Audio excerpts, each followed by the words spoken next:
Escape Pod, Episode 625, Flashback Friday, Herd Mentality, by Jake Hasselberg.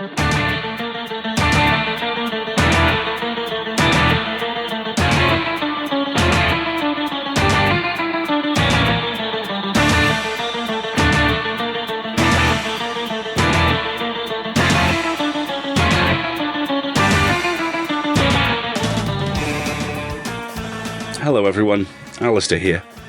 Welcome to the first Flashback Fridays. This is going to be a monthly series of episodes dedicated to doing one thing, going deep into the decade-plus long Escape Pod story archive and showing you one of the great stories from our past in the new light of the present day. The original narrations will be in place, the end caps will be brand new, as I take a look at these stories, how time has changed them and how we see them, and why they're still amongst some of the best science fiction there is. First off, we have Herd Mentality by Jake Hasselberg. This is the very first escape pod I have a clear memory of, and it's wrapped up in some of my favourite narrative tropes. Your narrator this week is, as it was back then, the great Steve, now Sarah, Ely. So, get ready, because it's story time, and everything old is new again. Herd Mentality by Jake Hasselberg. I saw another Einstein today, just pedaling down Sycamore Avenue on a bicycle, as if we didn't have enough, and here was another one, large as life. I knew for sure it was another one, because ours doesn't ride a bike. He gets around in a chauffeured limo. Not that he comes around our town much anyway, except for big corporate dues. I stood there, watching the Einstein whirring clank past in no particular hurry, and I felt that sinking feeling grow inside me. I waited, hefting my rucksack on one shoulder, chewing at my bottom lip, and I watched his old guy form disappear into the distance. What on earth he was doing in our neck of the woods, I didn't know, but I could speculate. There had to be an opportunity there somewhere. Wherever there was opportunity, you'd find an Einstein. Briefly, I wondered what he might be looking for in our little town, but there was no way I could even really guess. Usually we had some warning if another one was going to turn up. Still, we'd find out soon enough, Mary and me. We just wanted to get on with our lives. We didn't need another Einstein. They were everywhere you looked anyway, without adding another one to the mix. It was hard enough for us common folk to make a mark as it was. I made my way home, and as I dumped my laptop onto the kitchen table, I told Mary about what I'd seen. She wiped her hands on the front of her apron, waiting for me to say something else. Behind her, pots were steaming and clanking on the stove, and the smell of cooking vegetables filled the kitchen. One strand of hair was hanging down over her cheek, and she brushed it away, blinking at the annoyance. "Well," she said. Well, what? I didn't know what she wanted me to say. "How do you know? It's so hard to tell them apart. Why they all have to try and look the same beats me." "Well, they're Einsteins, aren't they? Some sort of genetic predisposition to looking the same. They sure as hell all do the same sorts of things. How do I know? I'm no expert." But he certainly was. All of them. Every single one of the Einsteins seemed to make a success of whatever they turned their hands to, and their influence dominated everything we did. I even worked for CompuSoft, another subdivision of a particular Einstein enterprise, but then the whole town survived because of the CompuSoft Tech Park. It gave us employment and lives and homes and a whole industry that kept the local region alive. When I'd first discovered the job opportunity, I leaped at the prospect, and Mary and I had packed up and moved to Chaplin, lock, stock, and barrel. Quality of life, a nice professional community, one of the more advanced Einstein companies. It was the chance of a lifetime. We ate dinner together in silence, and then settled in to watch television for the rest of the evening. There was a half-decent movie I wanted to see on the Einstein Warner channel. We snuggled in on the couch together, my arm around Mary's shoulders. I gave a wry smile and a snort as the old guy's head appeared above the corporate logo in the opening credits. "What is it?" said Mary. "Oh, nothing. Just something I remembered from work. Let's watch the film, okay?" Einstein was getting old now. All of them. Not so old that he was past it, but you had to wonder. When our troops liberated the Spemann Lab Complex in 1945, the Einsteins had been just 5 years old. The government had done the humanitarian thing and brought them back home. Eventually, someone had leaked the information, And slowly, public pressure and outrage had grown. The big hush-hush operation our government had mounted was shut down, and the Einsteins were released. Or rather, they were integrated into society in a humanitarian manner. That was the wording the government press releases used. 250 is a lot of Einsteins. We never called them Albert, or Al, or Bert, or anything else. They were always just the Einsteins. I don't know whether they were searching for identity or a sense of where they came from, but they all grew the mustache and wore the crazy hair, just like the original back in Germany. They never did find him, the original, but he sure as hell lives on, or at least his legacy does. You have to wonder what would have happened if he'd had the opportunities that our Einsteins had, the original one. I guess we'll never know. There was a lot of speculation about what might have happened to him, but from the bits and pieces from our Einsteins' lives, we knew at least part of the story. I kept thinking about it.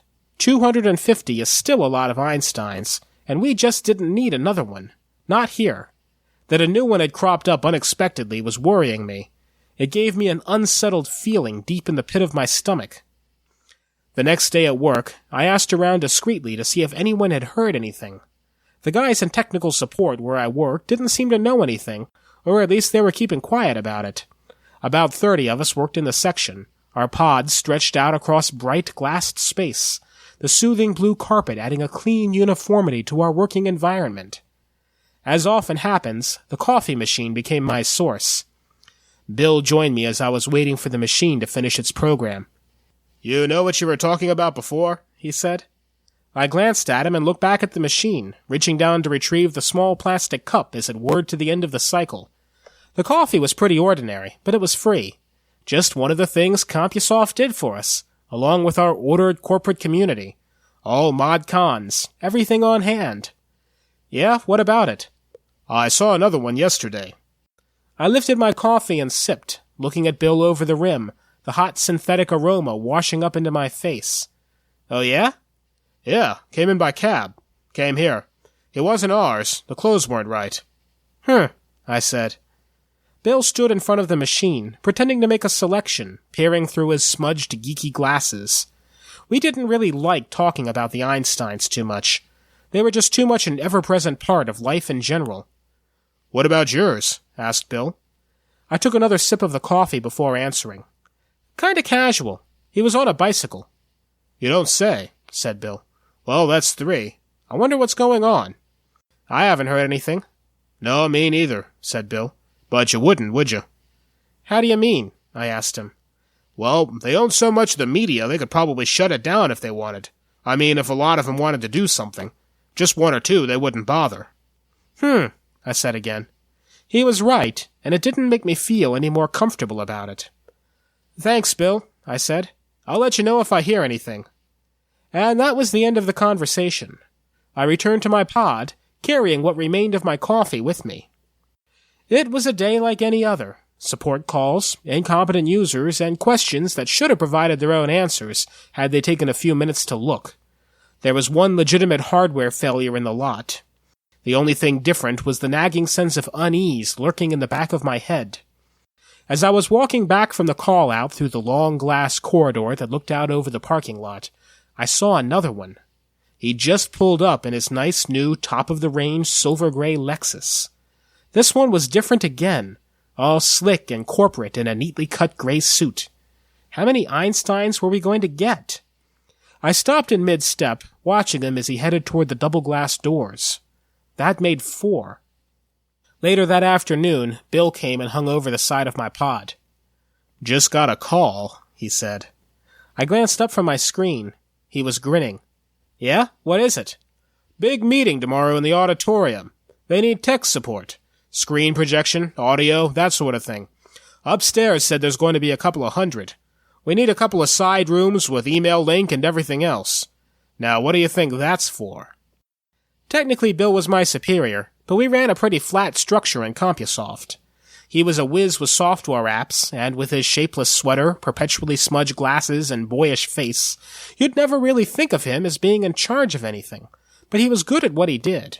I was good on the hardware side of things, and we recognized our separate strengths. He was waiting for me to say something. "Gee," I don't know. I wasn't going to give him the pleasure, but his grin stayed all the same. Listen, you want to do the setup and everything? You can take it if you like. It shouldn't need more than one of us. You seem all fired up about whatever's going on, so let's put your curiosity to bed. What do you say? I smiled back. Thanks, I said. Appreciate it. No problem. Just let me know what you come up with. He disappeared back to his own pod. I got up, headed for the stores, and then to security for the keys to the auditorium. The place was only really used for large sales presentations to impress big external clients, or the major annual meetings, but it helped the company image. It was wired for sound and vision with the state-of-the-art, and at CompuSoft we had the state-of-the-art, so there wouldn't really be that much setup involved.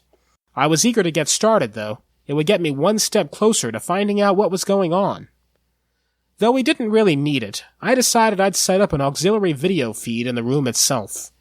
That way I'd have a legitimate excuse to be inside the auditorium when whatever was going to take place happened, and then I'd know for sure. If they were really up to something, they might not like my being there, but I knew from experience that tech support guys were pretty much invisible to anyone who mattered. I wheeled the equipment in, set up the table and the leads and everything, looked over my handiwork, then stood there at the front of the room, looking at all the empty seats. With a satisfied nod, I killed the lights and locked up for the night. I still didn't know what was going on, but I sure as hell would. Later that night, I discussed my suspicions with Mary. Whatever might draw them all together, it couldn't be good. It couldn't be good for us, the little people. It took me a long time to get to sleep, and when I did, it wasn't easy. I was there early enough, everything unlocked, and the hardware and feeds kicked into life to see the first Einsteins arrive. It was peculiar watching them trickle in and take up their positions around the auditorium. Close together, you could see the subtle differences. This one was more tanned, that one was skinnier than the one next to him. Apart, with nothing else to compare them to than memory, it was harder, but there were other signs. The clothes, the manner, the way of carrying themselves. I sat behind my desk, pretending to make minor adjustments to the equipment, surreptitiously watching them over the top of my screen. A few were in conversation, and there was a quiet buzz around the auditorium that grew as the numbers swelled. Our Einstein came in, dressed in a crisp blue suit, paused in front of the desk where I sat. He stood there looking slightly troubled. "Everything's set up," he said. "Yes, Mr. Einstein," I replied, barely meeting his eyes. "No trouble?" "No, not at all."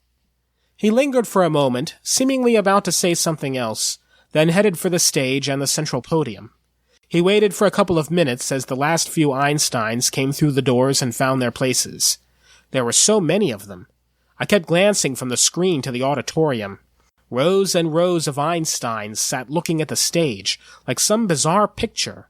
For a couple of seconds, I wondered if maybe I was just dreaming it. The Einstein on the stage cleared his throat, and a hush settled over the room. "Welcome, and thank you all for coming. As we all know, we are fewer this time. There have been accidents. A couple of us have drifted, but these things happen. We still number above 200. I am honored that we have chosen my facility this time." So they did this often. I diligently watched the screen as the Einstein on stage continued. "We have made great headway over the last couple of years, but as you all know, our time is getting short. Way back then, back in the place of our birth, Professor Hans Spainman solved the telomere problem, but much of his work was lost.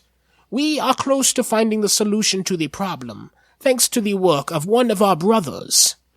He lifted a hand indicating an Einstein in one of the central rows, and inclined his head slightly. A couple of other Einsteins turned to look in that direction.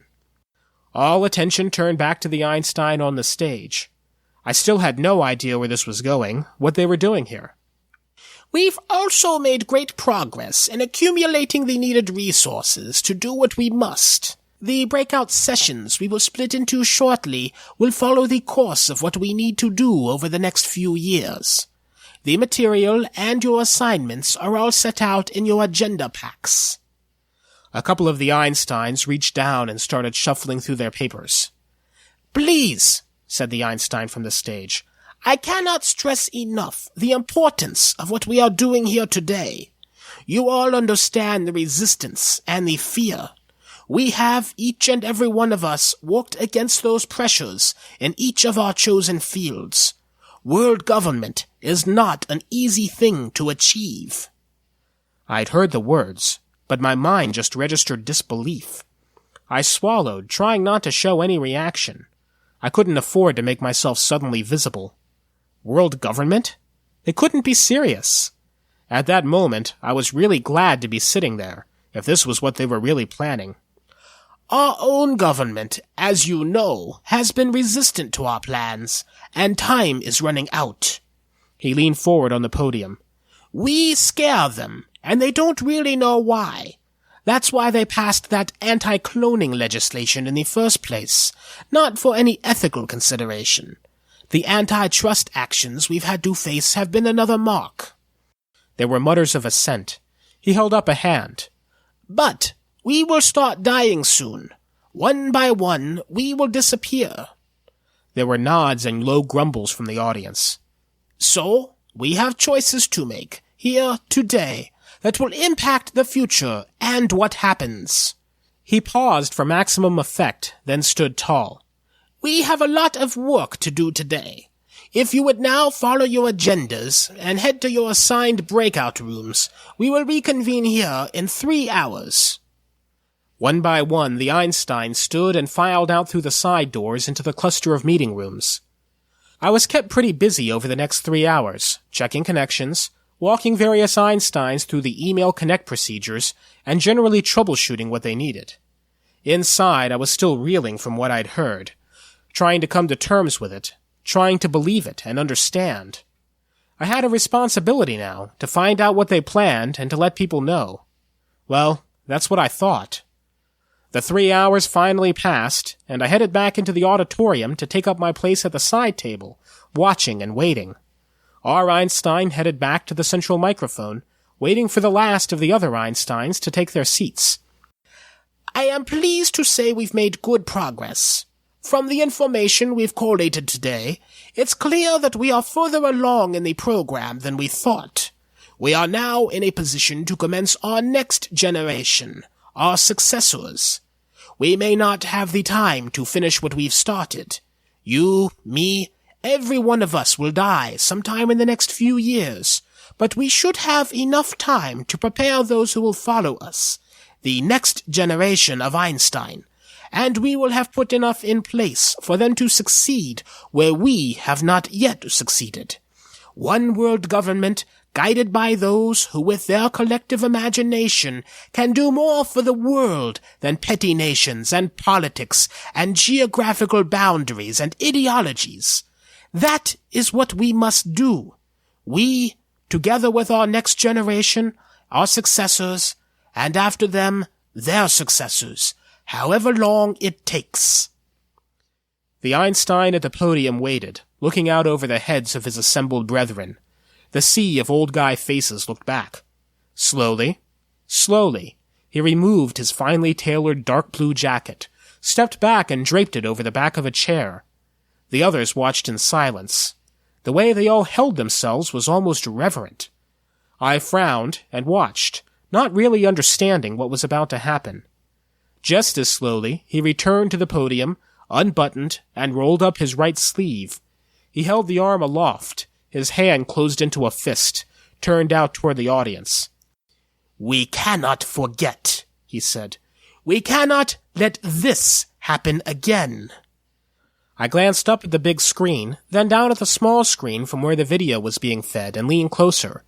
There was something on the outside of the Einstein's forearm, faded blue and etched deep into the pale and aging flesh. Whatever it was had blurred with time, but it looked sort of like a row of numbers running at a slight angle.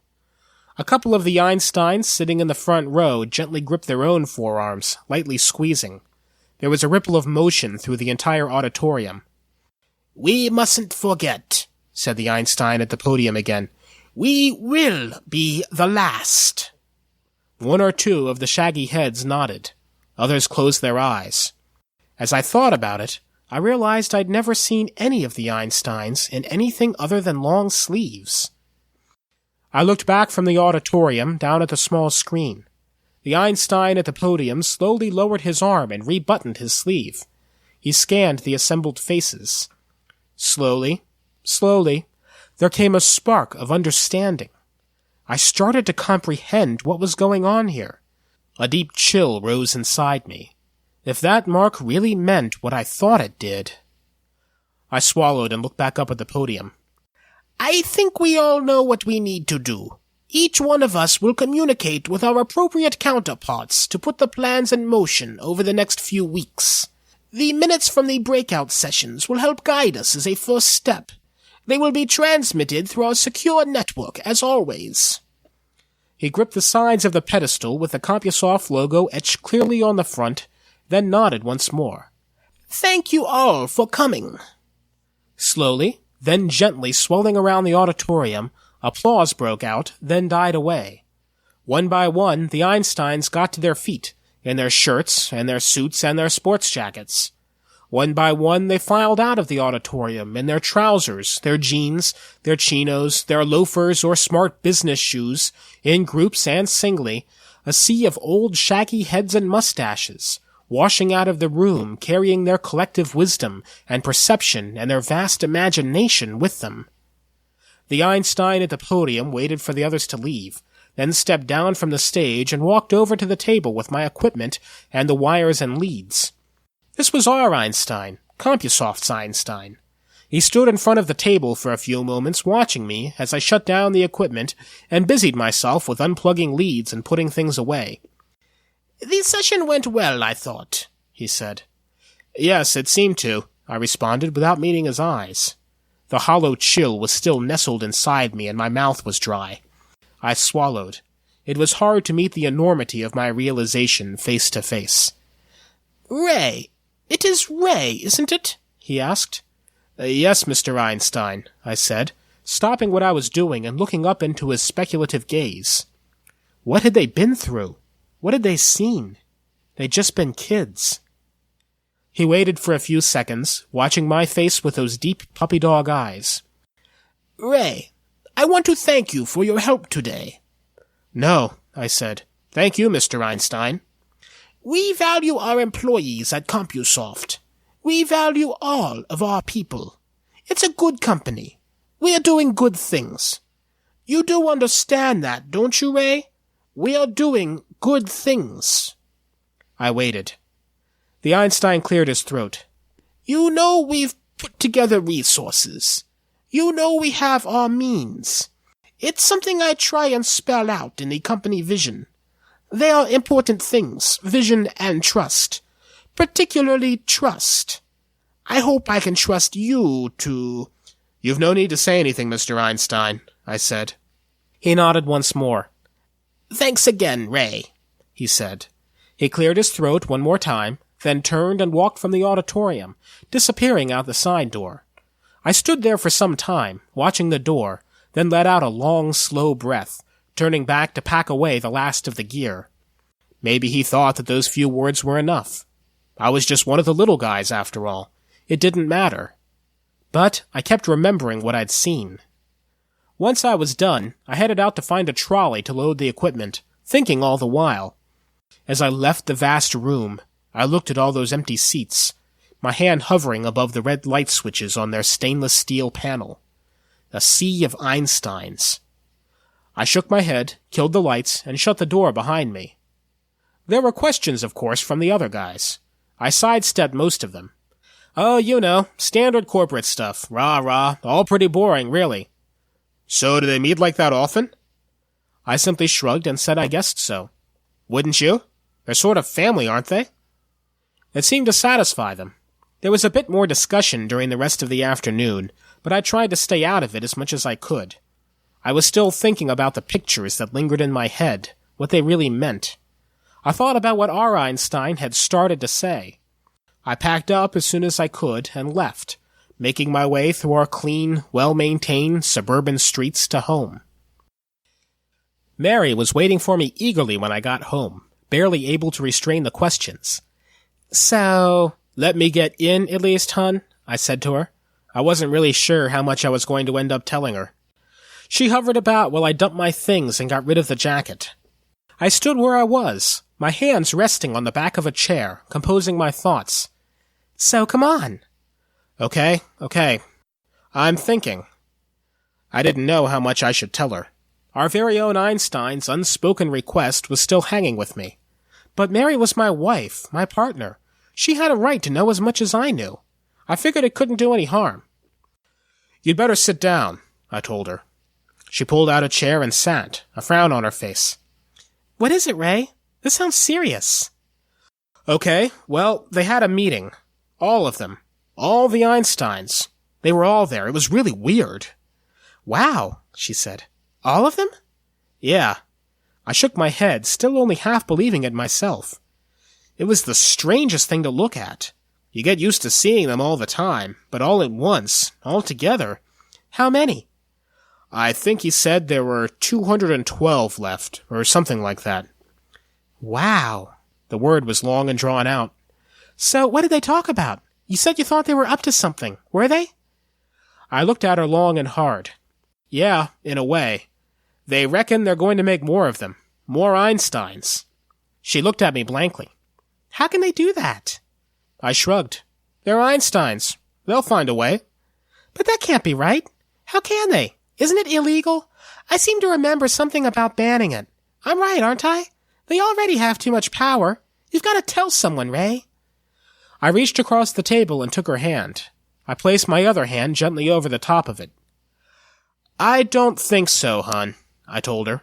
I think they know what they're doing. Remember, they're Einsteins. They're a lot smarter than us. She didn't look convinced. I patted her hand gently. Trust me, Mary. It'll be all right. I spoke to our Einstein today. I actually spoke to Mr. Einstein himself. They do know what they're doing. They really do. Come on, let's go and watch TV for a while. Then we can think about dinner. It's been a pretty full day. I just want to relax for a while and not really have to think about anything else, okay? She nodded slowly. After all, I knew, there was someone else to do the thinking about the really big stuff. There really was. Mary seemed satisfied for the time being, and if it came up again, I knew I'd be able to reassure her. I was confident about that much, at least. We headed into the living room and took our place on the couch. As the Einstein-Warner logo came up on the screen, I caught myself in the middle of a half-formed smile.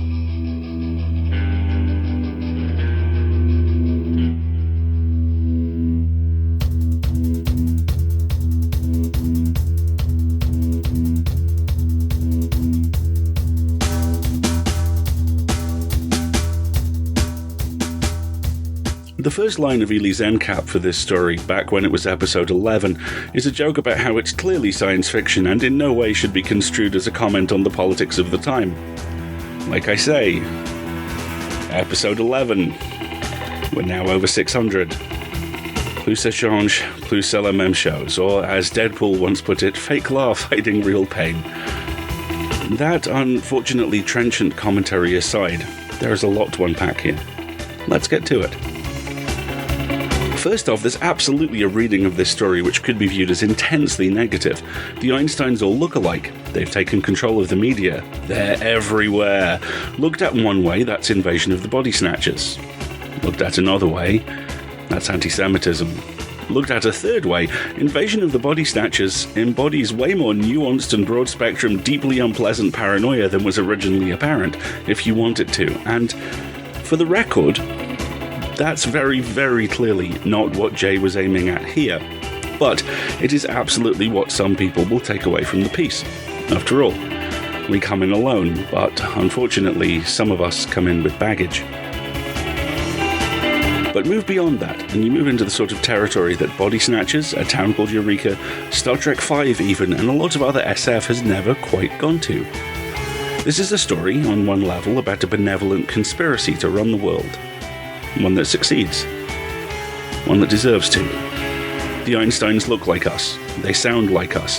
They are the best example of us forged in the very worst.